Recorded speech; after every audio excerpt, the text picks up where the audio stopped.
കർത്താവ് മോശയോട് അരുളിച്ചെയ്തു, ഞാൻ അവരുടെ ഇടയിൽ വസിക്കാൻ അവർ എനിക്ക് ഒരു വിശുദ്ധ കൂടാരം സജ്ജമാക്കണം. ഞാൻ കാണിച്ചു തരുന്ന മാതൃകയനുസരിച്ചായിരിക്കണം കൂടാരവും അതിലെ ഉപകരണങ്ങളും നിർമ്മിക്കുന്നത്. കരുവേല മരം കൊണ്ട് ഒരു പേടകം നിർമ്മിക്കണം. ശുദ്ധി ചെയ്ത സ്വർണം കൊണ്ട് ഒരു കൃപാസനം നിർമ്മിക്കണം.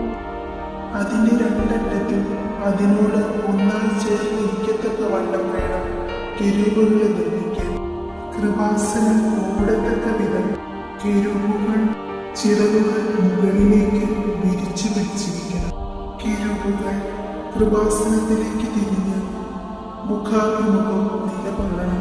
കൃപാസനം പേടകത്തിന് മുൻപിൽ സ്ഥാപിക്കണം. ഞാൻ നിനക്ക് തരാൻ പോകുന്ന ഉടമ്പടി പത്രിക കൃപാസനത്തിനുള്ളിൽ നിക്ഷേപിക്കണം.